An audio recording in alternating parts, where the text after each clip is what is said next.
सारी लाइट जला दो। नमस्कार दोस्तों, मेरा नाम डॉक्टर सीमा पांडे है। मैं एक इनफर्टिलिटी और आईवीएफ स्पेशलिस्ट हूँ। आप सबको पहले मदर्स डे की बहुत सारी शुभकामनाएं। दुनिया में सारी माँओं को माँ ही कायनात है, जन्नत है। ये धरती भी माँ है और उसी से सब कुछ सृजन होता है। दोस्तों, आज का दिन ऐसा होता है कि जिस दिन आजकल social networking, medias and sites, इन सब की वजह से अवेयरनेस इतनी बढ़ गई है कि ये दिन इतने बड़े तरीके से मनाया जाने लगा है कि लोग जिनके पास बच्चे नहीं हैं या जिन्होंने किसी एक्सीडेंट या किसी ऐसे कारण से अपने बच्चे खो दिए या जिनको मिसकैरेज हो रहा है, ये दिन उनके लिए बहुत इमोशनल दिन हो जाता है। तो आज मैं उन सारी माँओं के लिए ये डेडिकेटेड मैंने एक लेटर लिखा था, जो कि था तो इंग्लिश में, लेकिन उसको मैं हिंदी में ट्रांसलेट करने की कोशिश कर रही हूँ। मुझे पता है कि ये दिन आपके लिए बहुत मुश्किल है। इतने दिनों से आप सोच रही हैं कि आपके आंगन में वो किलकारी गूंजे, वो आए जो आपको माँ कह के बुलाए, और वो उतना ही इल्यूडिंग होता जा रहा है आपके लिए। आपने बहुत सारी चीज़ें कर ली, आपने लोगों के ताने सुने, आपने वो सारी गोलियां खा ली जो लोग एक बार में, अगर 10 दिन में एक बार खाने को कहा जाए तो नहीं खा सकता है, उसको आपने कई सारी एक दिन में खा लिया। आपका जो शरीर है वो इंजेक्शन्स के पेन से, प्रिक से दर्द कर रहा है, लेकिन आपने कोई उफ नहीं की। आपका बैंक बैलेंस रोज़ कम होता जा रहा है। ये टेस्ट, वो टेस्ट, यहाँ जाओ, उस डॉक्टर को दिखाओ, उस सब में वो ख़त्म होता जा रहा है। उसके बाद आपके जानने वाले, आपके शुभचिंतकों की सलाहें, उनके ताने, उन सारी चीज़ों को सुन करके ऐसा लगता है कि आपने कुछ किया ही नहीं अभी तक। आप बिल्कुल खाली बैठे हैं। कोई कहता है आपसे डॉक्टर बदल लो, कोई कहता है कि क्यों नहीं कोई बच्चा ही ले लेते हो अडॉप्ट करके, कोई कहता है अरे सरोगेसी करा लो। ऐसा लगता है जैसे आप जो कर रहे हैं वो काफ़ी नहीं है आपको अपने माँ बनने के लिए। ये पेन आपके अलावा सिर्फ आपको जो इस जर्नी के थ्रू हैंडल कर रहा है, जो आपके साथ चल रहा है इस जर्नी में, वही समझ सकता है। और एक इनफर्टिलिटी स्पेशलिस्ट होने के नाते आपका वो दर्द मैं रोज़ जीती हूँ, रोज़ देखती हूँ, आपके साथ शेयर करने की कोशिश करती हूँ कि मैं कुछ ऐसा करूँ जिससे आपका कुछ वो दर्द में, आपकी वो तकलीफ़ पूरी तरह अगर ख़त्म नहीं कर पा रही हूँ तो आपकी बातों को सुन करके, आपको कुछ अच्छी बातें कह करके आप के दिल तक पहुँच सकूँ, आपके दर्द को कुछ कम कर सकूँ। तो दोस्तों, ऐसा नहीं है। सबसे पहले मदर्स डे है। आप अपनी माँ के बच्चे हैं, आप भी उनके लिए उतने फेवरेट हैं। अगर आप उदास होंगे तो सोचिए कि आपकी माँ को कैसा लगेगा। तो आपको बिल्कुल ये नहीं सोचना है कि आप अकेले हैं। और सबसे इम्पॉर्टेंट चीज़ जो आपको समझनी है इस मदर्स डे को, कि ये कोई ऐसी बीमारी नहीं है जो आपने अपने शरीर में खुद से पैदा की है। इनफर्टिलिटी आपकी किसी गलती की वजह से नहीं हुआ है। ये किसी भी ऐसी बीमारी की वजह से है, की तरह है, जो किसी को भी हो सकती है। और ये चांस की बात है, एक अनफॉर्चुनेट है कि वो आपको हुआ है। तो आप बिल्कुल भी अपने को ब्लेम करना बंद कर दें इसके लिए कि आप रिस्पॉन्सिबल हैं। आप अपनी ज़िंदगी में जो बाकी चीज़ें हैं उन चीज़ों पे फोकस करें। देखें कि आपका पति आपके साथ लगा हुआ है इसमें, आपकी फैमिली सपोर्ट कर रही है, आपके भाई बहन, आपके दोस्त, जो भी आपका ख़ास है, जो आपको समझता है, वो सब कोई आपको सपोर्ट कर रहा है। और ये इनफर्टिलिटी, सब फर्टिलिटी, मिसकैरेजेस बहुत लोगों को हो रहा है। वो पूरे लोग हैं, वो सब एक साथ हैं, वो सब लोग इसको फेस कर रहे हैं। ये आप अकेले नहीं फेस कर रहे हैं। अगर ऐसा कोई भी आप को मिलता है, उसके साथ आप अपनी ये जर्नी शेयर करते हैं, उनसे अपना दुख दर्द बांटते हैं, तो ये बहुत आपको एक तरह का इमोशनल हीलिंग देता है।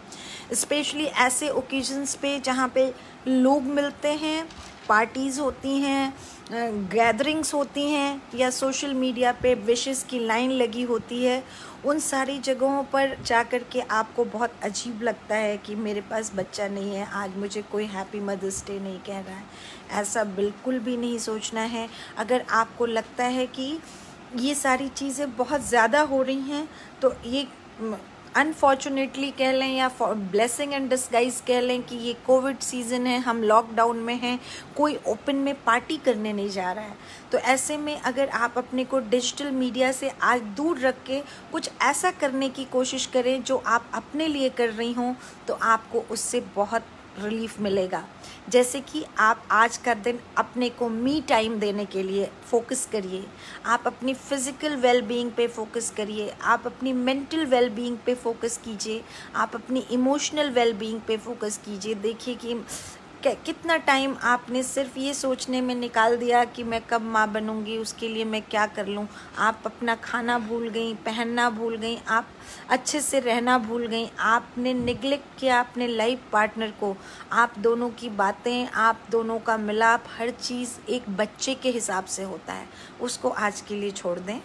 आज आप अपने पार्टनर से बैठ के बातें करें, दोनों एक साथ चाय पिए, हो सके तो डिनर करें, जो कुछ भी आप कर सकते हैं वो करने की कोशिश करें। जो चीज़ आपके पास नहीं है इसका मतलब वो आपकी थी नहीं, वो आपके पास से चली गई। मैं ये भी नहीं कह सकती कि ईश्वर की मर्ज़ी में कुछ ना कुछ छुपा होता है, ये बहुत क्रूअल होगा आज के दिन आपको कहना। लेकिन बस मैं ये कह सकती हूँ, आपकी डॉक्टर होने के नाते, एक औरत होने के नाते, कि आपके इस दर्द को मैं समझती हूँ और आपके इस दर्द को साझा करने में, इसको हल्का करने में मैं दिन रात जिस तरह से हो सकता है मैं तत्पर हूँ। मैं हमेशा आपके साथ खड़ी हूँ और मैं हर रोज़ ईश्वर से प्रार्थना करूँगी कि आप जो है जल्दी से जल्दी माँ बनने की खुशी आपके आंगन में आए, आपके ज़िंदगी में वो आए जो आपको माँ कह कर के पुकारे। तब तक, जब तक ये नहीं हो रहा है, आपकी बड़ी बहन, आपकी माँ, आपकी डॉक्टर बनके मैं हमेशा खड़ी हूँ आपको सपोर्ट करने के लिए। मैं एक साथ, मुझे मालूम है कि मैं बहुत सारे लोगों से बहुत सारी बातें नहीं कर सकती हूँ, तो आपकी लाइफ में गो टू पर्सन होते हैं, आपकी बेस्ट फ्रेंड होती है, आपकी मदर होती है, आपकी सिस्टर होती है, जैसा मैंने कहा आपका पार्टनर होता है। इन सब के साथ अगर आप कम्युनिकेट करते हैं, थोड़ा सा मी टाइम गुजारते हैं, तो ये दिन आपके लिए बहुत अच्छा गुजरेगा। और मुझे उम्मीद है कि अगला मदर्स डे आपकी लाइफ में बहुत सारी खुशियाँ लेके आएगा। आज मैं आप लोगों को कोई ज्ञान की बात नहीं बताना चाहती हूँ, कोई पढ़ाई नहीं करना चाहती हूँ, बस ये चाहती हूँ कि आप लोग खुश रहें, ज़िंदगी में इनफर्टिलिटी और मिसकैरेज से आगे देखें और ये सोचें कि हम, ईश्वर ने जो ये ज़िंदगी दी है, इसमें थोड़ा सा टाइम मैं अपने साथ आगे, तो अभी इस पे बहुत ज़्यादा फोकस करने के बजाय आप अपने को बाकी चीज़ों में बिज़ी रखने की कोशिश कीजिए, सेल्फ फोकस काम कीजिए। आप सबको मदर्स डे की ढेर सारी शुभकामनाएं, और जब कभी भी ज़रूरत हो मुझसे बात करने की, किसी भी तरह के सपोर्ट की, तो मैं कोशिश करूँगी और मैं हमेशा आपके साथ हूँ। आज के लिए इतना ही। Once again wishing you all a very happy mother's day. और इस बीच में ये जो कोविड की सेकेंड वेव चल रही है, मैं बताना भूलना नहीं चाहती हूँ कि ये पहली वेव से ज़्यादा ख़तरनाक है। बहुत सारे अपने इसमें हम खो रहे हैं, अपनों को खो रहे हैं, तो इसलिए बहुत सेफ रहिए, अपने को दूर रहिए। आपको जो आपकी वैक्सीनेशन का स्लॉट आपके लिए अवेलेबल होता है, खुलता है, तो अपने को वैक्सीनेट करिए। आप अगर मेंसेस में हैं तो भी वैक्सीनेशन ले सकती हैं। आपको अगर बीमारी कोविड हुआ था और 1 महीना 1.5 महीना बीत गया है ठीक हुए, तो भी आप वैक्सीन ले सकते हैं। 2 वैक्सीन की डोज में 4 से 6 से 8 हफ्ते से ज़्यादा का गैप मत करिए, और अपने को जितना ज़्यादा हो उतना फ्रीक्वेंटली अपना हाथ साफ़ करते रहिए, अपने चेहरे पे मास्क लगाइए, बिना काम के बाहर मत निकलिए। मुझसे भी अगर छोटी मोटी दिक्कत हो तो व्हाट्सएप करके मेरे से आप वर्चुअल कंसल्टेशन, टेली कंसल्टेशन ले सकते हैं, ऑनलाइन कंसल्टेशन ले सकते हैं, व्हाट्सएप पे मैसेज करके, कुछ भी करके कीजिए, लेकिन इस वेव से बचिए और अपने को स्वस्थ और सुरक्षित रखिए।